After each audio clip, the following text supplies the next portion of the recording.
Bonjour. J'ai décidé aujourd'hui de parler de la ville de Kinshasa.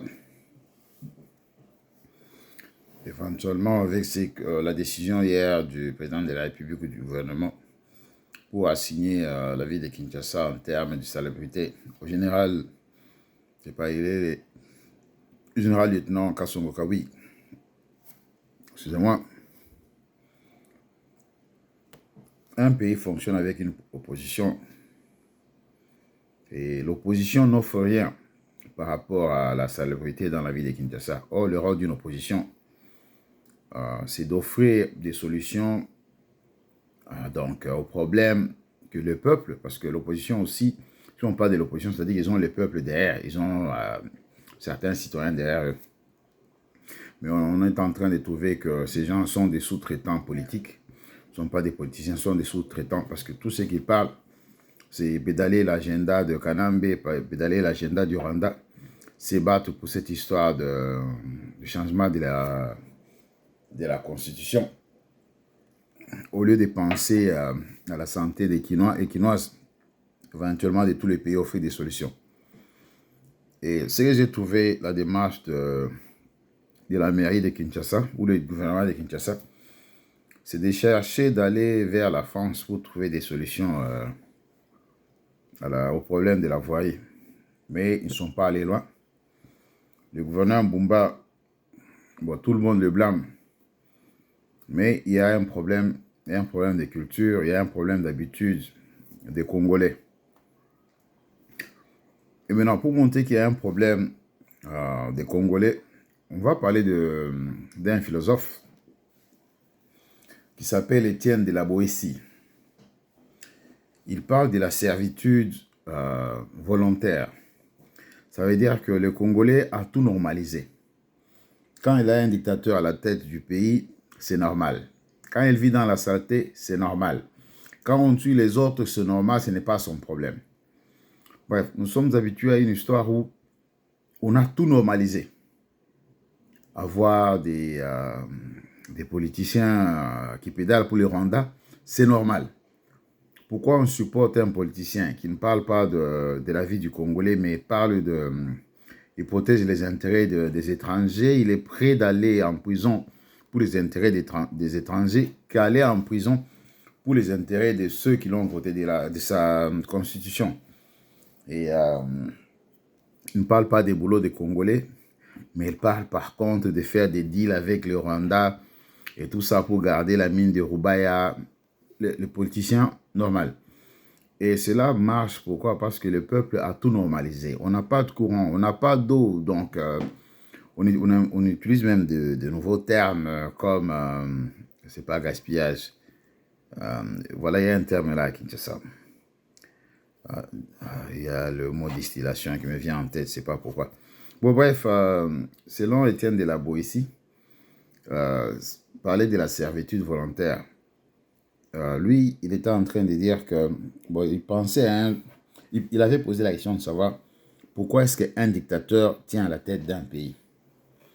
Et dans ce cas, pourquoi est-ce que nous vivons dans un pays où il n'y a pas de courant, dans un pays où il y a la saleté en cours de route, et on trouve ça normal? C'est parce qu'on a réalisé, on a accepté cela, on a normalisé cela, et nous sommes un peuple qui est prêt à tout. Prêt à tout, surtout dans le sens négatif. Bon, lui aussi, un autre philosophe allemand, Arthur Schopenhauer, parce que Étienne de la Boétie, c'est un philosophe français. Et lui, c'est Arthur Schopenhauer, qui est un philosophe allemand. Il disait que la majorité de la population ne réfléchit pas. Tout simplement, ce qu'ils font est qu'ils pensent à leur instinct et ils croient penser, ils croient réfléchir, mais ils ne réfléchissent pas. Parce que cet exercice de réfléchir, ce n'est pas donné à tout le monde. Bref, il y a un problème, le Congolais ne réfléchit pas. On a ces messieurs, je ne sais pas s'il est au gouvernement ou pas, c'est un gaillard nul. Il n'a rien fait, parce que en ce que j'ai vérifié, j'ai posé des questions et consorts. Il n'a rien fait pour cette histoire. Pendant des années, il a été au truc. Et il vient de la c'est un Rwandais dans notre pays, un immigré dans notre pays. voilà, il n'a rien fait. Et surtout, il y a cette tendance-là au gouvernement. Il faudrait que tout le monde soit représenté. Et je me demande, on a un contrat invisible pour se faire représenter par tout le monde. C'est ainsi que on a des gens incapables dans des postes qui ne font rien, qui croisent les bras. Parce qu'il faudrait qu'il y ait un ressortissant de tel village, de tel coin, qu'on soit de telle province. Et avec ça, on est en train d'utiliser des nuls, comme lui, c'est un nul. Donc, il a bouffé de l'argent du gouvernement sans rien faire, sans rien faire. Voilà, le président a pris la décision d'appointer, je ne sais pas si ça se dit en français, donc de nommer le général ou d'assigner certains travaux donc à Kinshasa au général Kasongo Kabwik. Et cette décision, bon, elle est venue peut-être suite, bon, il a aussi trouvé que rien n'est changé, qu'il fallait un peu un exercice beaucoup plus avancé pour chercher de changer cette histoire. C'est ainsi que lui, il est venu en jeu. Et ce qu'on va dire au général Kasongo Kabwik, certaines informations. Kinshasa à lui seul, c'est pas Kinshasa à lui seul, produit à peu près 30 tonnes d'ordures par jour. Et ces 30 tonnes-là, on doit avoir un endroit où on doit acheminer ces ordures et où on doit aussi classifier chaque ordure, les bouteilles en plastique, les bouteilles en carton, les sachets en plastique, les sachets en carton, la nourriture et tout. Parce que si on voit ce qui est en train de bloquer les caniveaux, ce sont les bouteilles. Alors il doit penser à ça, il doit avoir des incinérateurs et des endroits donc de recyclage en dehors de la ville. Et aussi, on va proposer des solutions, ce qu'il faudrait faire avec toutes ces histoires qu'on ramène dans les centres de recyclage. Voilà, au Congo, c'est normal de trouver sur la route des histoires comme ça. Ça, c'est une photo sur une route en Italie. Ça se passe aussi à gauche et à droite. Et tout simplement, c'est l'approche qui est différente entre le Congo et les autres pays. Si on sait bien voir ça, c'est une photo à Liverpool, en Angleterre. On a des ordures par terre, mais carrément c'est dans des sachets. Et c'est dans le sens HLM, c'est-à-dire que c'est un coin où il y a des maisons qu'on appelle les maisons sociales. Alors les gens c'est en fait la classe des travailleurs qui n'ont pas beaucoup de moyens. On a mis des poubelles publiques pour chercher, voilà, d'encourager ces gens de mettre leurs poubelles au lieu de les balancer sur la rue. Mais chez nous, notre poubelle au niveau de Kinshasa, ce sont les caniveaux. Tout est jeté dans les caniveaux. Les fleuves, je pense qu'il est plein de sachets plastiques au niveau du Congo. Pourquoi? Parce que, d'abord, c'est la faute de l'État, c'est Guissaro Massaro, le ministre là. Il devait, bon, bien sûr, et tout le monde qui est venu bien avant lui, on devait d'abord éduquer la population. Parce qu'on a une population qui agit par instinct. Et avoir le 30 à 35 tonnes de saleté sur la route de Kinshasa, en termes d'argent, c'est à peu près 5 000 $ que l'État devait gagner en récoltant ces histoires. Et je sais pourquoi. Ça, c'est pas au Congo. Il y a aussi d'autres pays où les gens maintenant trouvent que c'est normal de vivre là où il y a des immondices. Ils trouvent que c'est normal. Or, ce n'est pas normal. Voilà maintenant la solution. Il y a les poubelles privées où on doit, chaque couleur, ça détermine quel genre de trucs il faudrait mettre, quel genre de saleté il faudrait mettre donc, dans la poubelle et comme ça. Il faudrait qu'il y ait ce système dans certains quartiers ou dans tous les quartiers, un endroit où on peut balancer ces poubelles et qu'il y ait un service régulier pour les récolter. Là, ce sont des poubelles publiques où on y jette les bouteilles, les canettes, les cartons, à recycler les journaux et consorts. Ce sont des propositions. Et quand il y a des poubelles, je pense qu'il y a moins de poubelles publiques, il y a moins de saleté sur la route. Et après avoir jeté dans les poubelles, il y a un camion qui vient ramasser ces histoires. Et c'est pas dans certains quartiers, c'est 2 fois la semaine. On ramasse ces histoires et on les ramène dans un dépotoir qui doit être en dehors de la ville. Et là-bas, il y a un système de recyclage, on crée des emplois. Il y a un système de recyclage. Parce que là, on vient de jeter, il y a des matelas, il y a des cartons, comme on sait voir. Alors, on sait maintenant, au fait, le bois, on le met à côté, les habits, on met à côté, les cartons à côté, le plastique, les bouteilles, les verres et tout et tout. Et on fait ce qu'on en fait. Voilà, ça c'est un sorting center.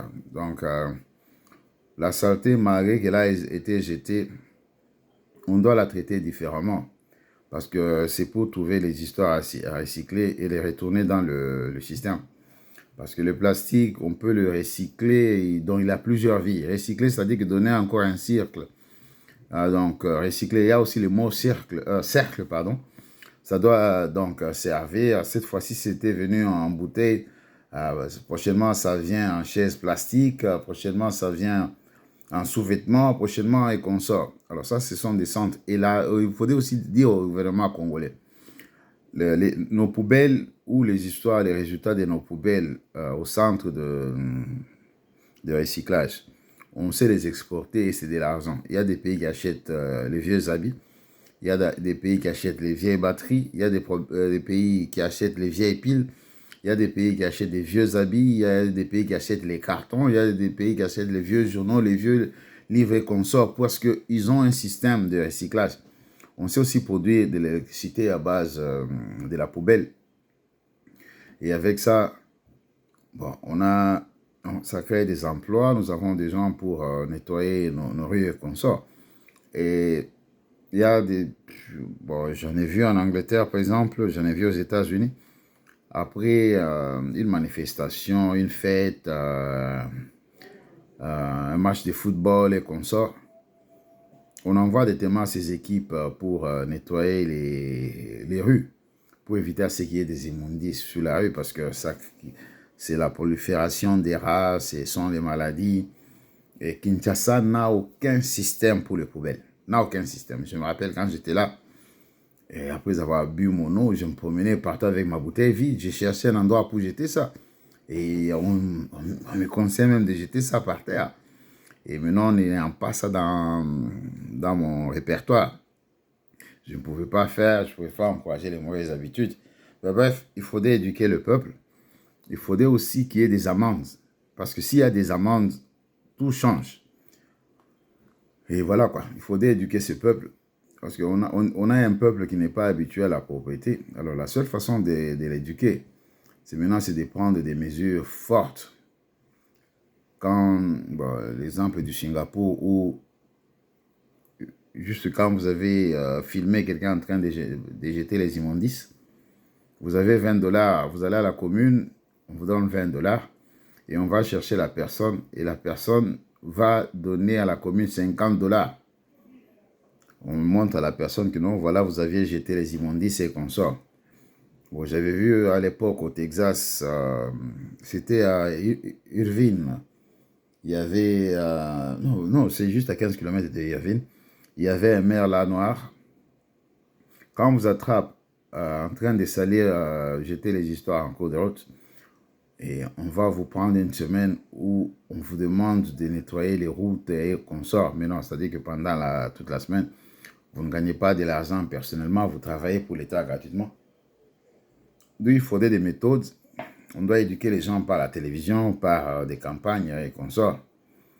Et bon, si on est en train de la loi, il faudrait qu'il y ait la loi parce que la loi ne joue pas.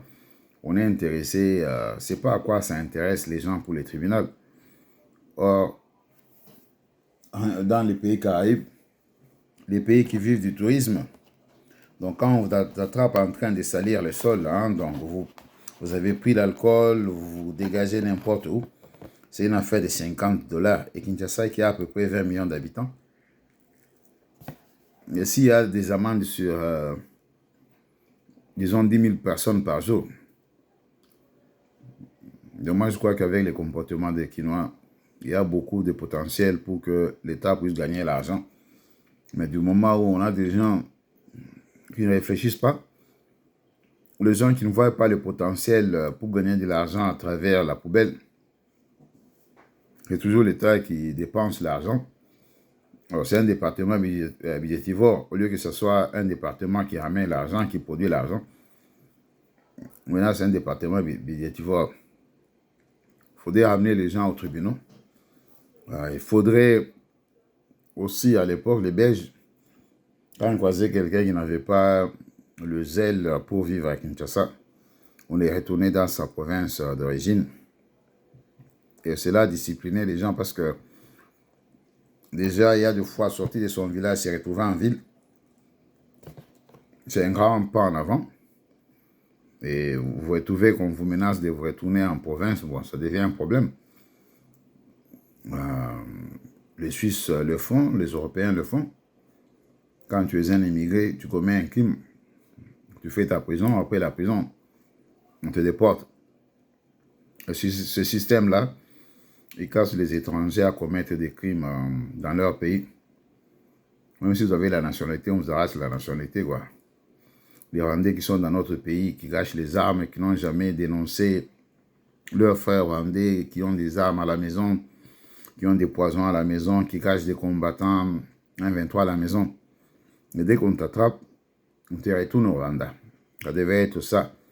Parce que, juste à titre de savoir, donc juste il faudrait savoir que aucun Munyamulenge n'a jamais signalé à la police que dans la maison à côté, il y a des activités bizarres la nuit, où il y a des rebelles, où il y a des terroristes 1-23, jamais. Donc tout le monde joue à l'innocent. Bref, le Parlement, ça je pense que c'est la maison du Parlement. Les parlementaires doivent prendre des décisions. On les appelle les faiseurs de lois. Mais ils ne sont pas en train de voter des lois. Bon, on ne veut pas critiquer parce que ces histoires peuvent tomber entre les mains des étrangers.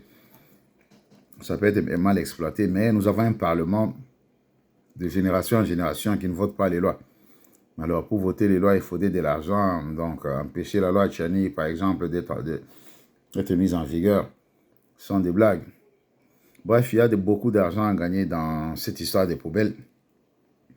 Mais il faudrait des gens qui voient qu'il y a de l'argent, pas les gens comme les Guissaro. Il est là juste pour question de, on appelle ça comment,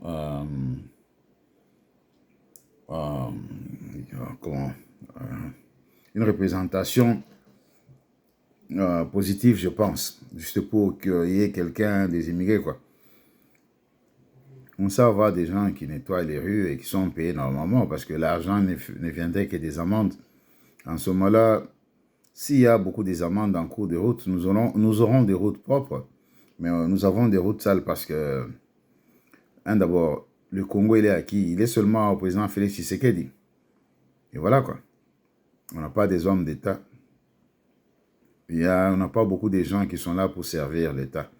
Ils sont là pour se servir. Ils sont là pour créer des occasions, pour se faire de l'argent. Ce sont des gens qui sont allés en politique pour se faire le poche, au lieu d'aller en politique pour changer l'avenir du pays. Alors on doit respecter ceux qui se battent pour changer l'avenir du pays. Et je ne vois pas pourquoi, si le Japon devait changer ses lois pour avoir l'aide du gouvernement, changer sa constitution, l'Allemagne avait fait, la France avait fait, l'Angleterre avait fait. Mais au Congo, les gens qui disent que non, on doit garder cette constitution, ils ne peuvent pas nous donner 15 raisons. Les sous-traitants politiques comme le Martin Fayulu, il dit tout simplement que non, il imite même la voix du président, l'ex-président Mobutu, croyant qu'il va parler avec autorité et qu'on sort que voilà, c'est le président Félix qui voudrait s'éterniser au pouvoir. Du moment où vous êtes dans l'opposition, vous n'avez aucune idée. Le président, quand il était dans l'opposition, aujourd'hui on joue ses vidéos depuis les années 90. Ça montre que c'est quelqu'un qui avait une idée sur le pays. Mais on a un monsieur, pour lui, ce qui l'intéresse, c'est le pouvoir. Et un pouvoir, bon, on peut rêver, hein, mais on ne deviendra jamais président de ce pays. Voilà, quoi. Ça, c'est une scène au centre-ville. Je pense, là, c'est à Londres. ils ont aussi fait recours aux Français. Il y a une compagnie française là qui est installée ici, à Westminster, c'est au centre-ville. Je ne veux pas faire sa publicité, mais elle est là, Viola. Alors, ils sont spécialistes de cleaning. Alors, pour eux, à tout moment, ils doivent garder les rues propres.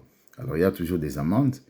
J'ai vu au Canada où il y a même des plaques, hein, comme les plaques qui vous indiquent les signaux routiers. On vous dit carrément que vous jetez un truc ici, vous avez l'amende de 500 $ canadiens. Et c'était propre, dans un parc. Et au Congo, je pense qu'il y a la communication. Le président a fait le marketing. Alors, dans le marketing, il y a une branche qu'on appelle marketing communication.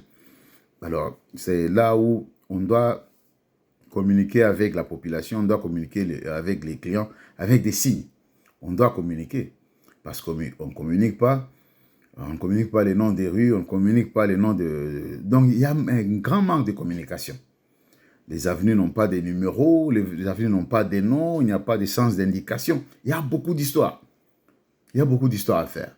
Et je ne veux pas que ma vidéo soit utilisée par l'opposition pour chercher de s'attaquer au pouvoir, parce que je sais qu'il n'y a pas beaucoup des hommes d'État au Congo qui font que le Congolais soit bien. Tout le monde s'intéresse à être président. On peut être de père italien, de mère zambienne, mais on voudrait devenir président au Congo, parce que le Congo n'appartient à personne.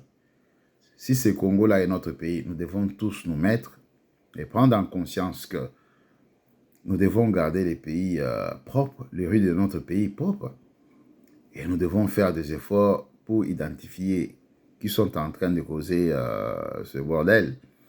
Hein, et comme ça, on va voir les instances judiciaires s'ils vont prendre des décisions quand on leur amène des images qu'il y a ceci, cela. Parce que quelqu'un m'avait dit que vous filmez les colonnes, vous allez à la mairie, on ne fait rien. Parce que là, il n'y a pas l'argent. Là, il n'y a pas l'argent. L'argent est seulement sur la rue où on attrape un taxi moto, on arrache le tout. Voilà, ça, ce sont des gens qui ne réfléchissent pas. Et encore, je pense qu'on est en train d'aider le gouvernement. Bokangi policier Amélie Massanga. Bolongolé na police, il n'y a pas à tergiverser. Bokangi, un militaire corrompu par le Rwanda, par Kanambe, par qui, Domba sous-traitant, wana. Bolongolé nanan. Il y a même des politiciens wana qui sont en train de mettre en danger la vie de la population parce que Fayulu manque des arguments, à part maintenant chercher à s'attaquer aux Kassaïens. Et on tue les Kassaïens. Il y a une femme veuve là qu'on m'a présentée. On avait tué son mari parce que son erreur était d'être Kassaïen et son erreur était d'habiter vers, c'est pas Chango, un truc comme ça. Et que Fayulu avait tenu un meeting, on chantait Bobo Maba Kassaïen, Bobo Maba Taliban, et on l'a tué. Et cette dame-là, maintenant, elle est en train de souffrir et Fayulu, il dort, il continue la sous-traitance. Il a changé de discours. Maintenant, il se bat pour qu'on change par la Constitution. Mais on avait voté par combien? Par 0,3% de la population. Est-ce que vous croyez populaire? Ou vous êtes encore ivre quand vous prenez beaucoup d'alcool? Voilà quoi. Et si on interdisait les carolettes au Congo, comme on l'a fait en France, et dans les pays aux occidentaux, parce que ça cause le cancer de peau, et ce cancer de peau, ça coûte de l'argent au gouvernement. Je pense que Kabound, Chiwewe, et l'autre là, c'est qui? Frank Bamunda, et les autres là seront victimes de ces décisions. Alors, on doit partager cette vidéo, on doit l'aimer, on doit réfléchir. C'est notre pays, on doit les garder propres. Je vous dis au revoir et je vous remercie.